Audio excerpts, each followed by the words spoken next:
Yo les amis, j'espère que vous allez bien. On se retrouve aujourd'hui pour le débrief de ce match entre le FC Barcelone et Las Palmas. Et je tiens à vous prévenir d'avance, ce que vous entendez là en ce moment, c'est pas votre téléphone qui bug, c'est vraiment ma voix. J'ai la voix un peu cassée aujourd'hui, mais on va faire avec. Victoire du FC Barcelone les amis, 2-0 face à Las Palmas dans un match compliqué les gars. Carrément pour vous dire, moi je voyais un match nul. Et quand je dis match nul, je voyais pas un partout, je voyais 0-0 les amis. Parce que Las Palmas les gars, ils sont venus avec un système bien huilé. Leur 4-4-2 a fonctionné aujourd'hui à merveille sur le FC Barcelone. Ils les ont posé problème. Mais malheureusement pour eux, il a fallu seulement qu'il y ait un petit moment d'inattention pour que le Barça les tue. Et aujourd'hui, c'est ça la force du FC Barcelone, les amis. Même quand tu trouves un système pour les poser problème, ils arrivent toujours à s'en sortir. Tu sais même pas comment. Et pourtant, aujourd'hui, ils ont eu du mal. La première mi-temps du FC Barcelone était compliquée. Les attaquants de devant, ils n'y arrivaient pas. Robert Lewandowski n'y arrivait pas. Rafinha, j'en parle pas. Lamine Yamal, sa première mi-temps était catastrophique, voilà. Il y avait beaucoup trop de déchets, trop de passes ratées. Firmino Lopez lui-même, c'était le pire.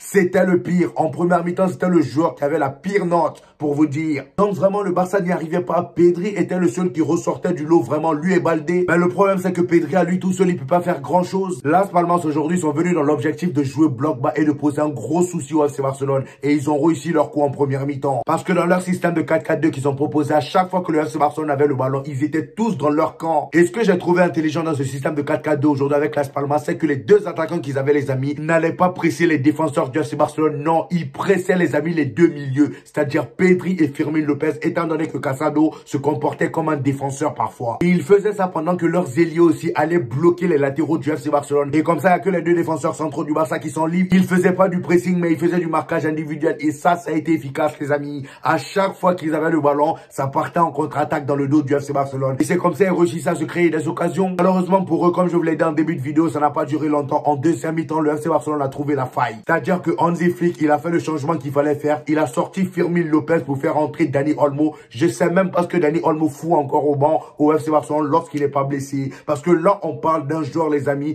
qui maîtrise son poste à la perfection. Ce joueur-là, vraiment, je vous dis, les amis, heureusement pour nous, les Madrilènes, qu'il est H24 blessé. Sinon, ce gars-là, pour moi, vu les qualités techniques qu'il a, il est facilement meilleur 10 au monde. Sans blessure, encore une fois. Mais malheureusement, à cause de toutes ces blessures-là, Hansi Flick ne le fait pas jouer tout le temps. À chaque fois, il le fait rentrer en jeu. Et même comme ça, il change toujours la donne. Lors du précédent match, il est rentré en jeu, il a changé la donne. Aujourd'hui, il rentre en jeu, on a bien vu le changement. Grâce à son entrée, Lamine Yamal s'est réveillé. Le frérot, il a marqué un but dès son entrée. Un but sensationnel encore une fois. On peut tout reprocher à Dani Olmo, les amis, mais lorsqu'il est dans la surface, c'est danger permanent. Techniquement parlant, c'est vraiment du haut niveau ce mec. Il y a qu'à voir le but qu'il a marqué aujourd'hui, le contrôle qu'il te fait, la manière dont il élimine le défenseur de Las Palmas. Déjà, lui, là, je pense que ces contrôles-là, va falloir commencer à enseigner ça dans les centres de formation. Parce que déjà, le match précédent, vous-même, vous avez vu, quand il est rentré, tous les contrôles orientés qui nous sortaient. Aujourd'hui, encore une fois, le but qu'il a marqué te fait encore un truc sale. Et c'est à cause de tout ça, je me dis que Hansi Flick, en fait, il aime se compliquer la tâche parfois. Parce qu'en tant qu'entraîneur du FC Barcelone, tu peux pas avoir un Dani Olmo et tout le temps le mettre au banc, même quand il est disponible. Je peux comprendre qu'il ait peur qu'il se reblesse, mais au bout d'un moment, faut arrêter un peu. C'est un joueur, faites-le jouer. S'il se reblesse, il va aller à l'infirmerie et il reviendra. Il faut l'exploiter quand il le faut. Aujourd'hui, vous avez failli faire match nul. Sachant que l'Atlético de Madrid, ils ont gagné aujourd'hui. Si le Barça faisait un match nul face à Las Palmas, c'était terminé. Il repassait troisième. Sans oublier que le Real Madrid, on joue demain. Firmino Lopez, que vous avez décidé de titulariser aujourd'hui, le gars n'a rien vu. Franchement, il ne servait à rien. Et comme je vous le dis toujours, Robert Lewandowski, toutes les fois, il fera un mauvais match. C'est soit l'équipe joue bloc bas, comme ce que Las Palmas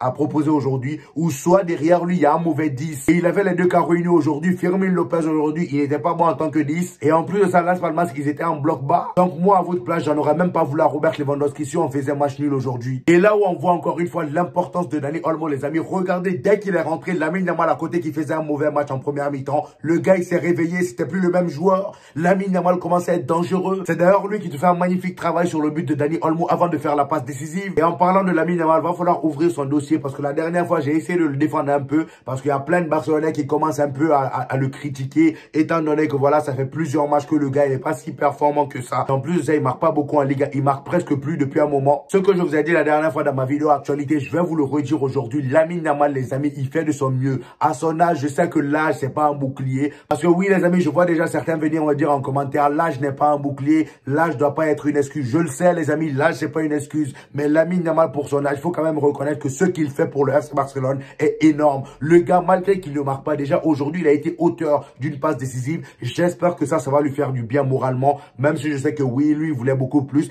D'ailleurs, lorsqu'on l'a changé, le gars, il boudait. Voilà. Ben bon, ça c'est pas nouveau, hein. Même quand il marque la plupart du temps, il sort quand même en boudant. Donc voilà, pour revenir sur les supporters, moi je tiens à vous dire les amis, soyez indulgents avec Lamine Yamal. Il a énormément fait, je crois même c'est le meilleur passeur de Liga si je me trompe pas. En début de saison, il était en pétard, c'est normal que parfois il baisse en régime. Il ne peut pas être tout le temps au top. Et j'ai même envie de dire, si vous l'en voulez à lui, il va falloir aussi en vouloir à Rafinha, même si oui, Rafinha il marque beaucoup plus que lui ces derniers temps. Mais les performances de Rafinha en ce moment n'a rien à voir avec ce qu'il montre en début de saison. C'est pas pour autant que vous lui tombez dessus. Donc vraiment les amis, soyez indulgents avec Lamine Yamal. Pour moi les amis, il fait de son mieux. La seule chose que moi je reprocherai à Lamine Yamal, c'est le fait de souvent jouer solo. Parce qu'il y a des moments où le frérot il pète un câble, il commence à jouer solo, il joue pas avec ses coéquipiers. Et c'est dans ces moments-là que le Barça a souvent du mal devant. Et si vous voulez qu'il performe tout le temps, mettez-lui un bon 10 aussi. Mettez Dani Olmo. Vous-même voyez qu'avec Dani Olmo, il se sent bien. Et mettez aussi un bon latéral derrière lui. Arrêtez avec vos Hector Fort, vos, je sais pas, Martin, Gérard, arrêtez avec ça. Mettez-moi, comment il s'appelle là, Jules Koundé. C'est avec Jules Koundé, il s'entend bien. C'est avec Dani Olmo qu'il s'entend bien.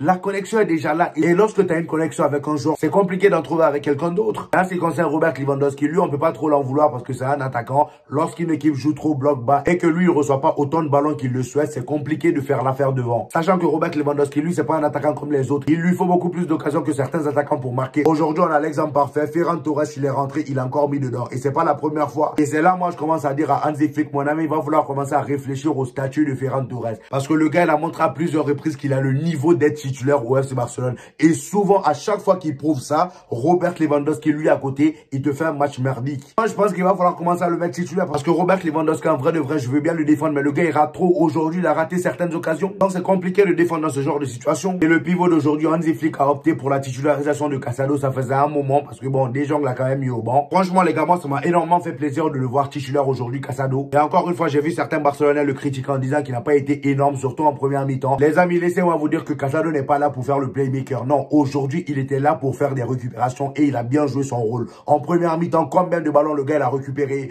Pedri également. Lui et Pedri, ils ont fait leur boulot à la perfection. Pedri était là pour aider la défense. Casado était là pour aider la défense. Dans la récupération, ils ont été au top. Donc, arrêtez de demander à certains joueurs de faire ce qu'ils n'ont pas à faire. Casado, aujourd'hui, son rôle n'était pas de faire le playmaker. Ça, c'était le rôle de Fermin Lopez. Malheureusement, il s'est trompé de rôle. Donc, voilà, pour moi, aujourd'hui, Casado, il a fait un très bon match. Pedri, un match excellent, encore une fois. Lui, il enchaîne. Hein, voilà, il n'y a pas un match maintenant où il est nul. D'ailleurs, sur le but de Dani Olmo, c'est lui qui fait la récupération. Et ensuite, Lamine Yamal fait le boulot à côté. Et il fait la passe à Dani Olmo. Pedri, vraiment, les gars, sensationnel. Si à la fin de la saison, ce gars-là gagne le trophée de meilleur joueur, je serais même pas étonné. Je serais même content pour lui, même si c'est un Barcelonais. Je m'en fous. Le gars, il me régale à chaque fois. Même quand le Barça te sort des matchs pourris, comme ceux qu'ils ont montré aujourd'hui en première mi-temps, Pedri est toujours là pour, on va dire, mettre la petite, vous voyez, les petites étincelles. Vous voyez ce que je veux dire? Même si c'est moche, Pedri est au moins là pour embellir un peu le jeu. Défensivement, aujourd'hui, le Barça a eu un peu de mal avec les contre-attaques de Las Palmas. De très bonnes contre-attaques. Las Palmas, ils se sont quand même créés des occasions. Mais dans la ligne défensive, celui qui a été vraiment au rendez-vous, les amis, c'est Baldé. Lui aussi, il enchaîne des belles prestations. Voilà. Le gars, aujourd'hui, il a fait un match de patron. Chesney au goal, c'est pareil. Chesney, de plus en plus, on oublie même qu'il y a un deuxième gardien. Voilà. On oublie même que Peña existe. Moi, je pensais qu'il allait être seulement titulaire en Ligue des Champions. Mais non, Hansi Flick le titularise partout maintenant.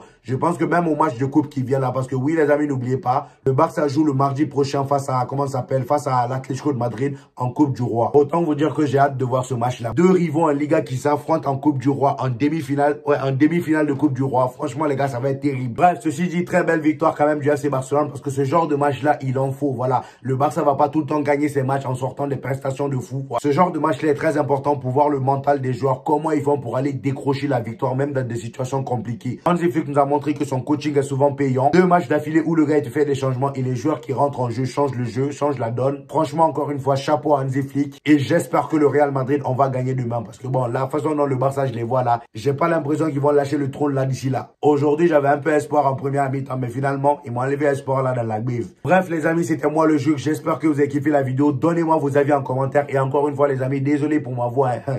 J'ai pas fait exprès d'avoir cette voix là. Aujourd'hui, j'ai vraiment voulu faire cette vidéo pour ne pas vous laisser encore comme sans vidéo. Sinon, il y en a plein qui allaient venir encore m'embêter dans les commentaires dans ma prochaine vidéo. Donc voilà, donnez-moi vos avis en commentaire par rapport à ce match, les amis. J'hésiterai pas à vous répondre comme d'habitude. Lâchez le petit pouce bleu qui fait toujours plaisir, ça aide au référencement. Pour tous ceux qui viennent de découvrir la chaîne, ici, on fait des vidéos débriefs des matchs du FC Barcelone et du Real Madrid. Et quand il n'y a pas de match, on fait des vidéos actualité. Donc abonnez-vous pour ne rien rater et on se dit au prochain épisode, les gars. Peace!